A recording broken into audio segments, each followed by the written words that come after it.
I know all of us want to become financially free and be able to walk away from our 9-to-5 jobs. I promise this video is going to get you closer to that reality. In this video, I will discuss how I blew up a trading account as fast as I could. It took me about 4 to 5 trades and I got a 30% return. It's a very simple method. I will show you the 4 simple steps that you can also use for yourself to replicate this success.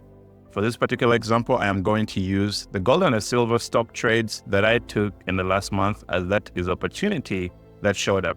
But this particular strategy is how you can profit from any market in the whole world at any time. So it is replicable to any other sector, not just gold or silver. It could be US dollar, it could be US stocks.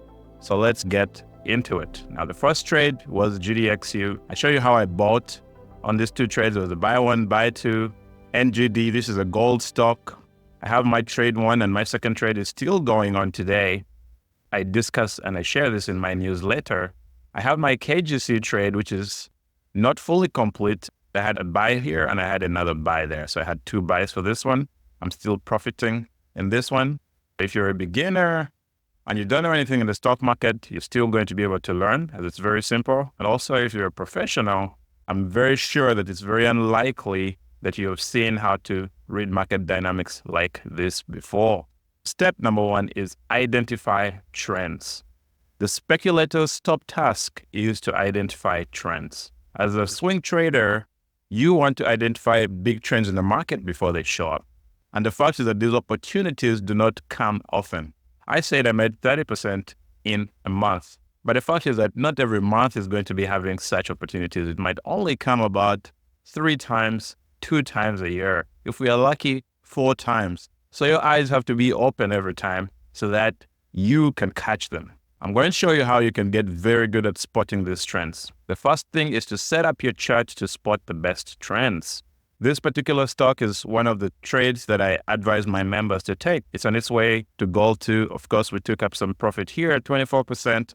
Now we look to see what happens when it moves up maybe 40%. If it doesn't reach there, that's not bad because we already got some profits. If you want to set up your chart to get the best trends, you want to have 2 time frames.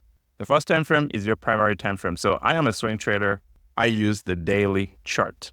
Then the next time frame is times 4 or times 5 of that time trend. So if I have a daily chart here, then I do have a 4-day chart here. That's the first thing, because you always want to be seeing the big moves, and then the daily chart will show you the small moves, the moves that you actually want to do. But then the weekly chart will show you the bigger trend of what is happening in the market. Step 2 in this is to add your moving averages. So on the daily chart, I only use the 20-day and the 50-day simple moving averages. The 20-day moving average, and on the 4-day chart, I use the 10-week moving average, which is what we see there.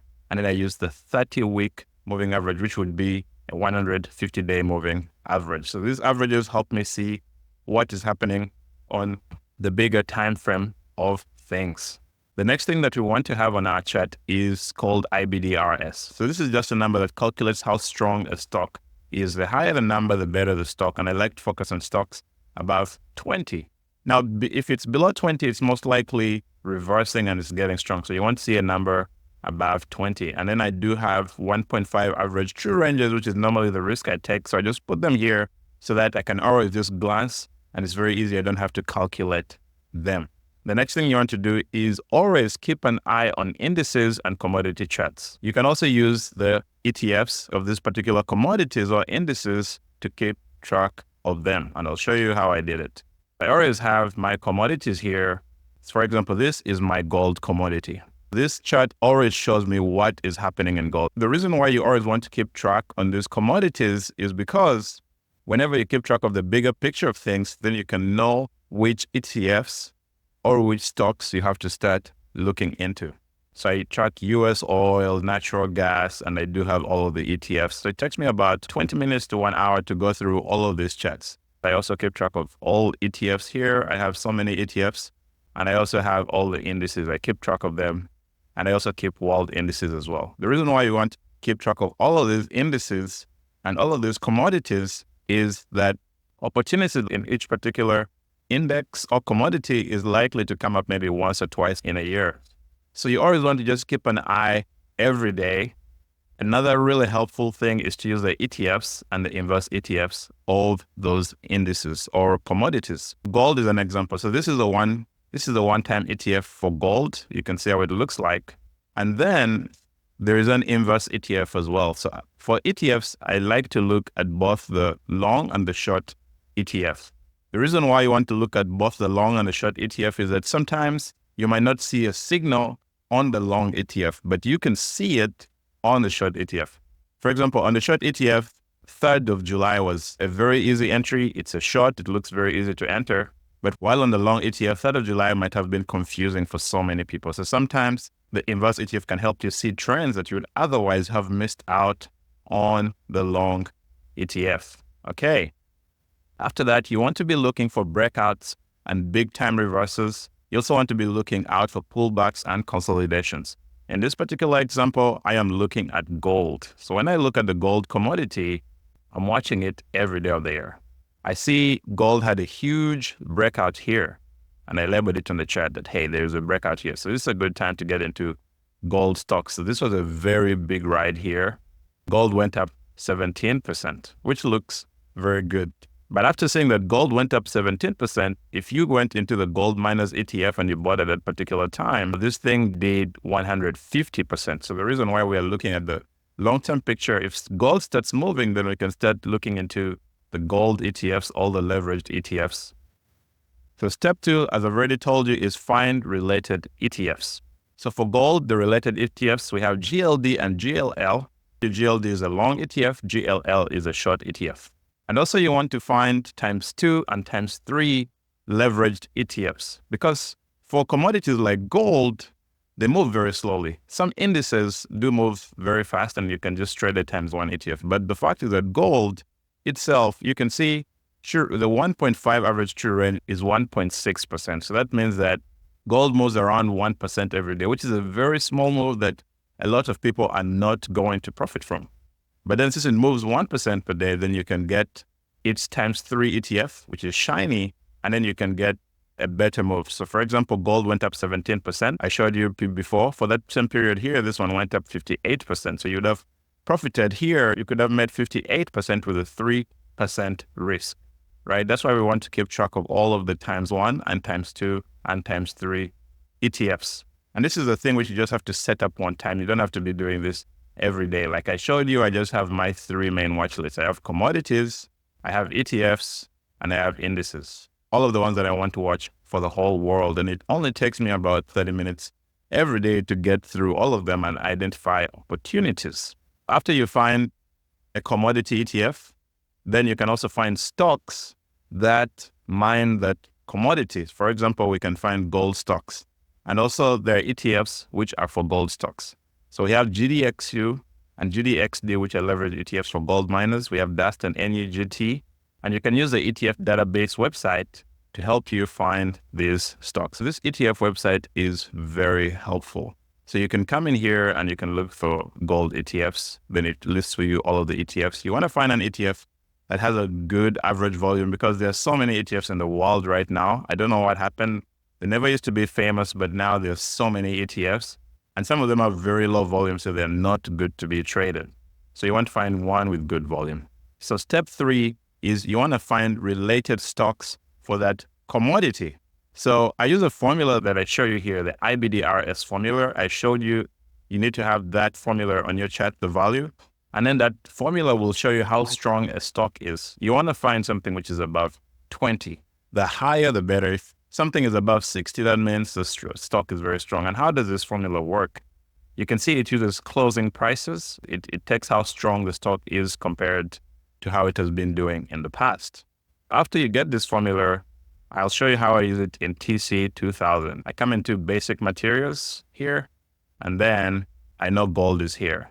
So you can see this IBDRS number here shows that of all of the gold stocks that they have kept track, the IBDRS number is 32. Anything above 20 means it's very strong. So in that particular gold, once we click on it, then we can find the gold stocks, and then we can rank them according to how strong they are. There is AUST, IDR, IAG. So there are so many gold stocks, and you can see that when gold is moving up, they are all moving together. So this green chart up here is an average of all of these gold stocks. And then there is individual gold stocks on their own. So what you want to be doing is find the strongest of these stocks. And the way I do that is just by ranking them about how strong they are. I do have a filter that shows me which ones I should get in for that day. And I also have the IBDRS of those particular stocks. I want something above 20, but of course, the higher, the better. So currently NGD is very strong.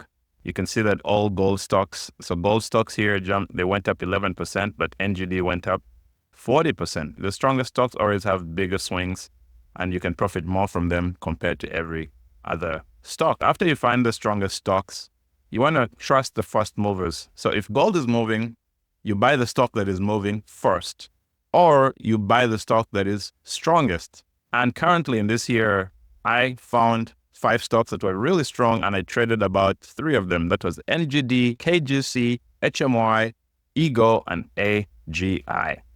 And I'll show you how I could have traded these stocks. So KGC is number 1. So KGC, I see that it's very strong. It has an IBDRS of 58. So what I do is, I know gold is moving up. I know gold ETFs are moving up. That means the gold stock is going to move up. So that means this is a very safe buy, and I'm likely to risk a lot of money. Another one was NGD. So this one, I did a trade earlier this year. I got a 30% return on the trade. I got 5.69 times my money. So if you risk $100, you get $569. And the second trade is still going on right now. There's AGI. As you can see, this one, I recommended it to the readers of my newsletter, and currently it is still making profits, but you can see it had several good swings before.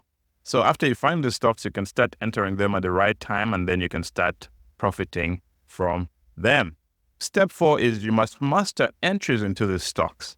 So what type of entries do I look for when I'm trying to enter the stocks? I like the 50 moving average pullback. I like breakouts. I like chits, and I like pocket pivots. My simple criteria is you must wait for a 4-week consolidation. The stock must be near its 20-day moving average. So you don't want to buy an overextended stock. If a stock has already run away, please leave it alone. Find another one. And also you want to be in the strongest stocks. Don't get the weak stocks. A lot of people feel, okay, if the stock has been forgotten about, then likely it's going to go up. But the fact is that the strongest stocks, or the stocks which move first, are the ones going to bring the biggest profits. That's why I'm telling you, your biggest goal is actually just to keep an eye on the trends, not the stocks themselves. And after that, we look for something called a closing price reversal. So I'll show you an example of how that happened in NGD. This is something called 50-day moving pullback. So I told you at the 50-day moving average, which is this black line, the 20-day moving average is the blue line. I also told you that you must always have your weekly chart or the 4-day chart, and then you have your daily chart as well. So what we do is that we want to wait for a consolidation. So we count 4 weeks. 1, 2, 3. This particular one did not make the 4-week mark. Ideally, I always want to count 4 weeks of consolidation, but here it only did 3 weeks. Here I maybe did 1, 2, 3, 4. So this is a very good entry here. This was a very good entry. That's why I recommended it here. It did 3 weeks. I gave it a pass because the gold industry was already moving up. So 3 weeks I can do sometime, but most times 2 weeks I don't trust. 3 weeks is iffy, but 4 weeks is the best. And then we wait for something called a closing price reversal. I'm going to teach you about that in a moment. So you can see the stock came and bounced off the 50-day moving average. Then it went up 30%. It has come and bounced up that moving average again, and it's likely to go up. That's why I have put these goals here, and I'm waiting for the stock to move. This is not the only stock that has done this. AGI, which I was recommending to my readers of the newsletter. Of course, I told you 1, 2, 3, right? We can also see a very strong bullish bar on the weekly chart. That's a very good sign. So it comes here, forms the closing price reversal. I tell people buy it on this particular day, 10th. I sent out the thing around here, and I'm like, hey guys, buy it here at $19.5. And currently they're in profits. It has reached goal 1, so people took some profits there, and then we're looking for goal 2. I made a typo here. Goal 2, we shall see how far it can go. Because we're technical analysts, we don't really know how far this thing could go. It could stop here at 21, or it could go to 27. We are not sure. That's why we take profits as the stock moves in our favor. There's another stock that I recommended. I did recommend KGC. I already showed you about it. I waited for a 4-week consolidation here. This one is a little bit tricky. It's something called the base on base. So we can see the stock has been bouncing off the 50-day moving average consistently. It comes here, 1, 2, 3, 4, 5. I like this bounce here. So this was a good day to buy, around 7.57. So your risk was going to be about 3.7%. And then you could have made percent. So 7 times your money. If you risk $50, if you risk $100, you get $700 back on just that particular trade. So it comes, consolidates again, but then it fails at this high. So I bought it here again after it bounced off the 50-day moving average. This is a closing price reversal. And I didn't sell because it didn't move so far out. I waited for it to come back from another 4-week consolidation, and then I bought again because it triggered another entry. So this is something called pyramiding up.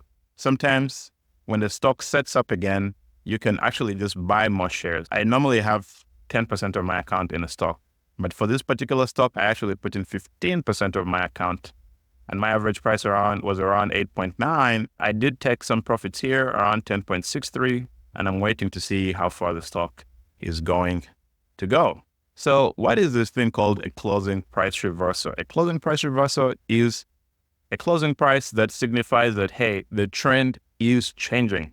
And how do we know this thing? Now, this is where technical analysis comes into play. There are about 6 closing price reversals that you must learn. The first one is this one, A. So you can see this period 5 makes a new low, but closes above the previous close, but doesn't close above the high. I rarely ever enter this one. I don't like this one because it's not very strong. Now, B is what I really like.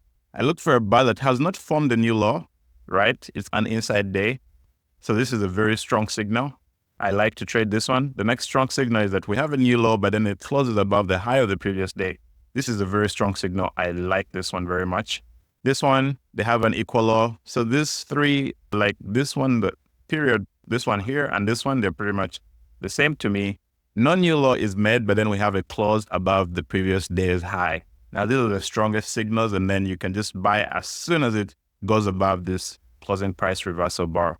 And also when you have an inside day like this, this is a very strong closing price reversal. So you must master these closing price reversals if you want to know when to enter these stocks. So I can show you those particular examples in these stocks. So NGD. So we count our 4 weeks, 1, 2, 3, 4. We have here an inside day, you can see. Actually, a new low was made, but it didn't close. I told you I don't like this one very much, but it was still tradable. You could have traded this one, but the trade was not very profitable. You aren't going to lose money, you're just going to break even. And then the stock comes back and resets again. And we have a very good entry here. So forms this bar, next bar, looks like it's trying to close above the high, and then the next day it goes above that bar. So here, and have a stop of about 7% or 5. And then the next day it came, tried to fake us out, and then it formed an inside day again. Now, this was a second re-entry that you could have done. And then the good day to buy was here, 9th October. So here, once you buy here, risk is about 3%, make 26%. Here, it happens again. Forms this red bar, forms a new bar that refuses to go low. It's more of an inside day. Goes above that high. You could have bought here, stop is here, about 4%.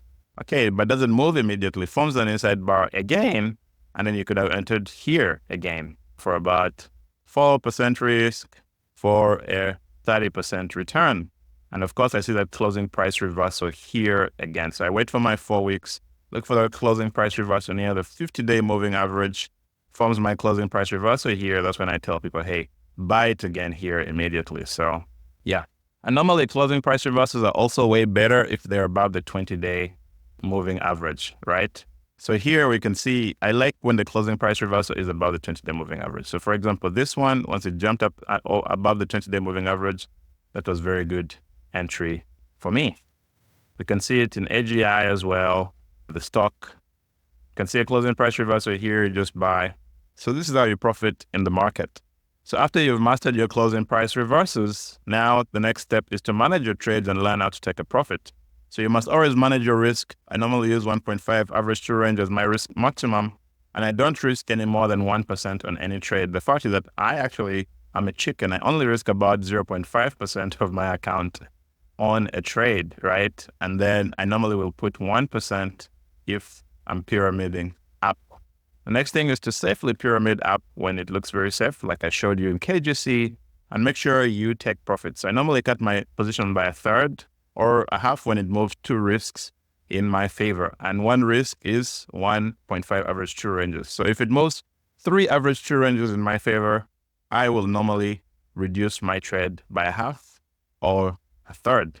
Depends on how strong the stock is. If the stock is very strong, I take off a third only, because we want to take profits. Because technical analysis, we cannot predict the future. So as the future moves in our favor, we take advantage and put some money for ourselves in our pockets. And also, contrary to what people think, to make a lot of money in the stock market, you're not trying to get home runners. If you can get many small trades that compound over time, that is a good way to make a lot of profits. I also found that a lot of stocks will do 3 to 5 hour move after consolidation. That's where my predictions come in. Very strong stocks, I've seen them do 6 to 7 hours. Some have even done 15, but we never know. And that is also a very rare occurrence. We are looking for occurrences that can happen a lot, not happen rarely. But I realize that commodity stocks at maximum will normally move 4 hour. So GDXU, UGL, I'll show you my GDXU trade. Okay, so here was the fast buy here. Like I told you, you see the closing price reversal. I hope you've mastered that by now. I was very late because I was scared. And that's why I was telling you, you can always look at the Inverse ETF. So let's look at this particular day, 10th September. So here, it doesn't look like a good buy. It looks like a scary buy because it's under the 50-day moving average. People don't want to buy this, right? But also, if you look here, it's under the 50-day moving average, but it's bouncing off the 30-week moving average. So that is still a good buy. But I was very scared here to enter on 10th September. But the reason why I was like, hey, let's get in is because I looked at the Inverse ETF. Now let's see what happens on 10th September. So the Inverse ETF actually was easier to read because now for it was failing very well on the 50-day moving average, right? So here it looked like, okay, this is a ready shot. We see our inverse closing price reversal here. We see a shortable day here, right, on 10th. Oops, wrong direction. We see a shortable day here on 10th. And that's why I was very comfortable to short here on 10th. And then you could have made 31% return. The risk was going to be about 7. So that's why I was very okay to enter on that day in GDXU, because I prefer to long stocks than to short them. So here I see a closing price reversal again, but this time it's on the 50-day moving average, which is what I like. You can also see it comes and tests the 30-week moving average there on the long-term chart. And then we enter again, and now we're just waiting for our profits. So currently it has already moved 3 times in our favor. So if you risked $100, you've already made $300. This is how you can easily profit from such moves. Now, of course, such opportunities don't come the whole year, right? That was all. I hope you learned something from this. This is how you make big money in the markets. Find the trends, pyramid into those trends, and take big profits from them. I hope this lesson has taught you how to manage market dynamics. And like I told you, this particular formula is repeatable across every industry. Just to close it off, I'll show you how I did it for silver. Now, the reason I haven't bought so much of silver is because, so you can see here, silver, right? Silver has broken out to all-time highs too. And I can see here in the weekly chart, this is something called a cup and handle. Very easy pattern, right? Very easy pattern, cup and handle in silver. But why didn't I buy silver a lot? I only bought one silver stock, as I'm going to show you. The reason I didn't buy it is because gold is stronger, right? So I told you these are metals. So just buy the strongest metal. Gold is a stronger metal in terms of price movement. Silver has started to move, but it wasn't as strong as gold, right? So I did buy one gold stock called FS, and I bought it here first, and then I got stopped out. So I got it here initially. I got stopped out. I was a little bit impatient, but I bought it here again because it was from the closing price reversal, right? And silver started to move up. And currently I am on about a 17% profit on that stock. So I'm waiting for it to see how far it can move. As we've seen, this stock can make huge moves. Earlier this year, it moved up 100%. So let's see what happens when this silver keeps moving. What is going to happen to my FSM stock? That is to see in the future. I like to share these videos in real time just to show you that these things work in real time. I'm not showing you hindsight things because hindsight is 2020. We are analyzing the markets in real time as they go. Thank you for your time. May the markets be with you.